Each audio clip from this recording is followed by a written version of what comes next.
Hello friends, even institute of computer education में आपका स्वागत है। पे बने हुए टैली के आइकॉन को क्लिक करके खोल सकते हैं। आप चाहे तो स्टार्ट बार पे क्लिक करें, यहाँ पे टैली का जो आइकॉन है उसे क्लिक करें आप, तो आपके सामने टैली का इंटरफेस ओपन हो जाएगा। लेकिन जो टैली का इंटरफेस ओपन हुआ है इसमें काफी सारे भाग हैं। अब हम इन भागों की जानकारी ले लेते हैं। पहले सबसे पहले हमारे पास है टाइटल बार। सबसे ऊपर वाली जो पट्टी है वो टाइटल बार है, जिसमें बेसिक विंडोज के बटन भी अवेलेबल हैं। हमारे पास उसके बाद जो बार अवेलेबल है वो है हॉरिजॉन्टल बटन बार। यदि आप यहाँ देखें तो प्रिंट, एक्सपोर्ट, ईमेल, हेल्प के बटन प्रदान किए गए हैं। ये सभी बटन हॉरिजॉन्टल बटन बार पे हैं। इनके साथ अभी यदि ध्यान दे तो P के नीचे अंडरलाइन है, यहाँ पे, यहाँ E के नीचे, यहाँ M के नीचे। इस तरह से हर एक का शॉर्टकट आपको दिखाया गया है। इन शॉर्टकट का इस्तेमाल कर सकते हैं आप अपने कीबोर्ड पे दिए गए अल्टर बटन के साथ। इस तरह से मैं प्रयोग कर सकता हूँ शॉर्टकट्स का भी। देखिए, जो शॉर्टकट मेरे पास यहाँ अवेलेबल है उनका कलर इस वक्त रेड है, अर्थात ये अभी एनेबल हैं। जिनका कलर रेड नहीं है और जो डिम आ रहे हैं आपके सामने, इसका अर्थ है ये अभी आपके पास उपलब्ध नहीं है। आवश्यकता अनुसार ये आपके पास उपलब्ध हो जाएंगे। तब इनके पास जिनका जो कलर है वो ब्लैक और जो शॉर्टकट का कलर है वो रेड कलर में उपलब्ध हो जाएगा। इसी तरह से यहाँ पे देखिए आपके पास क्लोज बटन अवेलेबल है। क्लोज बटन आप टैली के इंटरफेस से बाहर आने के लिए कर सकते हैं। सबसे लास्ट में यहाँ पे कमांड वाइज आपके पास काफी सारे बटन उपलब्ध हो जाते हैं। अभी यहाँ पे बटन उपलब्ध हैं F12। जिस तरह की कमांड आप चलाते हैं या जिस तरह के मेन्यू में आप होते हैं, उस तरह के मेन्यू से रिलेटेड आपके पास यहाँ बटन अवेलेबल हो जाते हैं। इस बार को बटन टूल बार कहते हैं।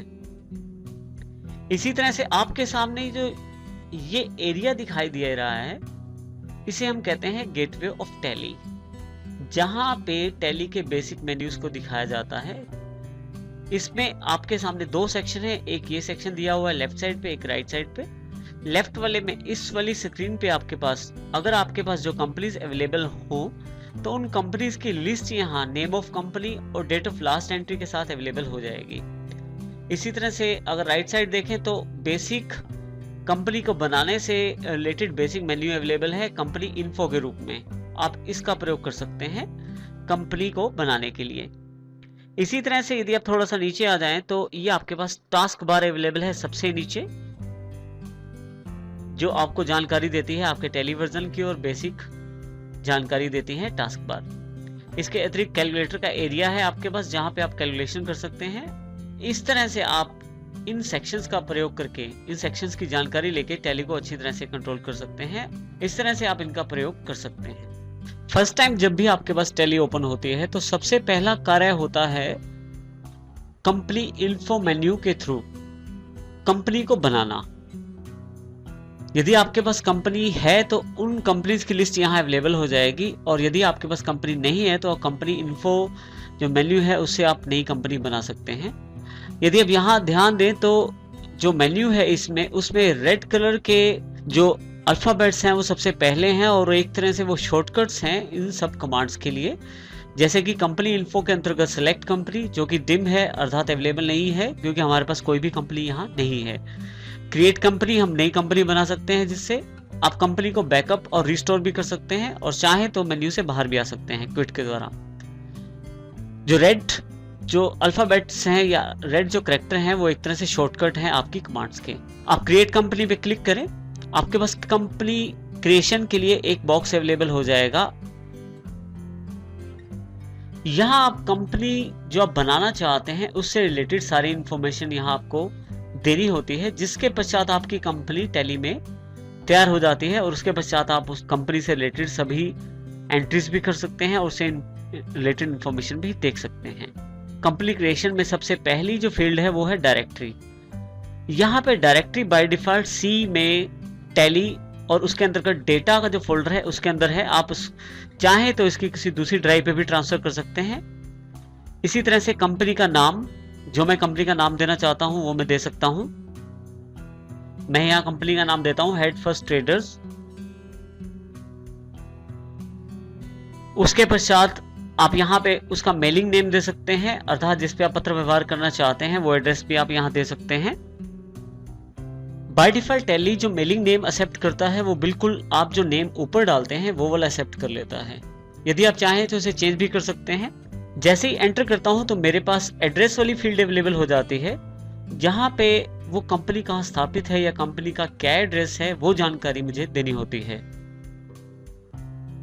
मैं यहाँ उस कंपनी का जो एड्रेस है वो स्टोर कर देता हूँ। इसके पश्चात यहाँ पे जैसे ही मैं एंटर करता हूँ मेरे पास नेक्स्ट फील्ड में यहाँ पे लिस्ट ऑफ कंट्रीज अवेलेबल हो जाती हैं। आप किस कंट्री में रहते हैं और कहाँ के लिए अकाउंट बनाना चाहते हैं वो आप स्टैट्यूटरी कंप्लायंस फॉर बता सकते हैं। मैं इंडिया के लिए बनाना चाहता हूँ, मैं इंडिया को क्लिक कर देता हूँ यहाँ से। इसके पश्चात स्टेट की जानकारी आपको देनी है। यहाँ मैं देखिए यहाँ पे एक लिस्ट अवेलेबल हो गई है, इसमें सभी तरह की स्टेट अवेलेबल हैं जो इंडिया में है। मैं यहाँ से हरियाणा सिलेक्ट कर लेता हूँ। इसके साथ ही यहाँ मैं पिन कोड अवेलेबल करा सकता हूँ, जो भी पिन कोड आपके एरिया का है वो पिन कोड दे दें। जैसे ही आप एंटर करते हैं नेक्स्ट फील्ड जो है वो टेलीफोन नंबर से रिलेटेड है। आप टेलीफोन नंबर प्रदान करें, जो भी टेलीफोन नंबर आपकी कंपनी का है।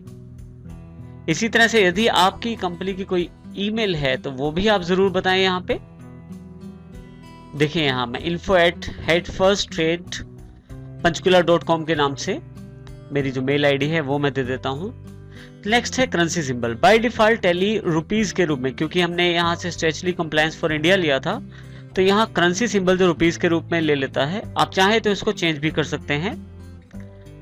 अकाउंट्स आप किस तरह का बनाना चाहते हैं, किस तरह का अकाउंट मेंटेन करना चाहते हैं, दो तरह के आपके पास ऑप्शन है टाइप ऑफ कंपनी के अंतर्गत।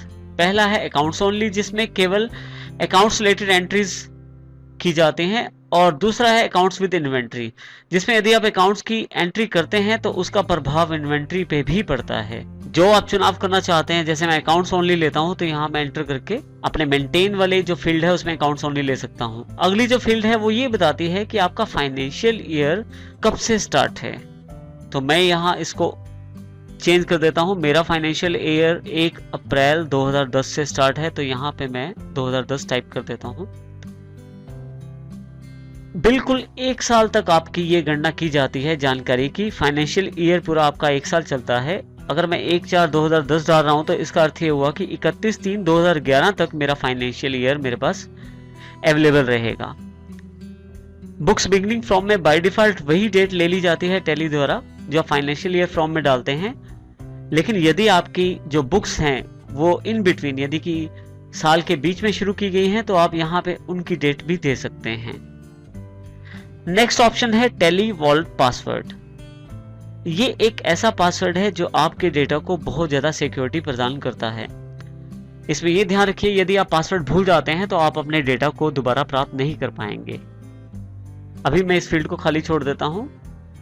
नेक्स्ट जो मेरे पास फील्ड है वो है यूज सिक्योरिटी कंट्रोल। हमारे पास काफी सारे यूजर हो सकते हैं टैली के अंतर्गत। उन यूजर को अथॉरिटी दी जा सकती है कि वो क्या एक्सेस कर सकते हैं और क्या नहीं।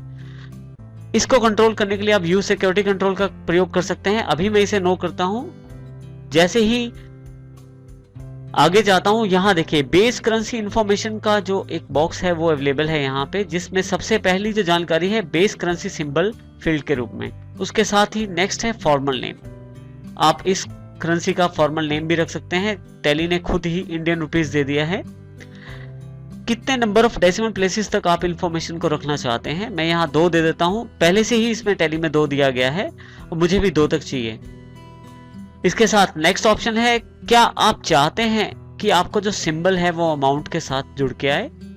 इस symbol suffix to your amounts. यदि आप चाहते हैं तो यस कर दें। जैसे मैं नेक्स्ट चाहता हूं सिंबल फॉर डेसिमल पोर्शन। अब डेसिमल पोर्शन के लिए क्या सिंबल प्रयोग करना चाहते हैं? देखिए यहाँ पहले से ही पैसा अवेलेबल हो गया है, क्योंकि डेसिमल जो हमारे पास रुपीस के बाद पैसा आएगा इसलिए पहले ही उसमें पैसा दे दिया है। आप चाहें तो चेंज भी कर सकते हैं। यदि आपकी गणनाएं बहुत बड़ी हैं तो शो अमाउंट्स इन मिलियन को भी आप यस कर सकते हैं।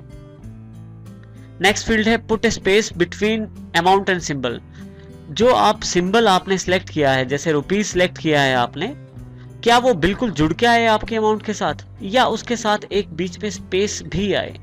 यहां मैं यस कर देता हूं। मैं चाहता हूं कि उसके साथ एक बीच में स्पेस भी अवेलेबल हो। जो लास्ट ऑप्शन इसमें है decimal places for printing amount in words.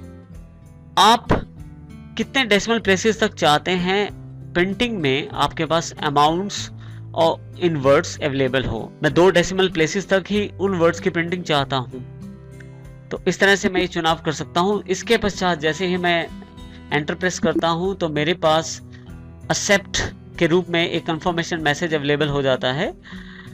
मैं चाहूँ तो यहाँ नो करके फिर से यहाँ अवेलेबल रह सकता हूँ। देखिए फिर से पहली फील्ड सिलेक्ट हो गई है। मैं किसी फील्ड में दोबारा यहाँ पे चेंजेस भी कर सकता हूँ।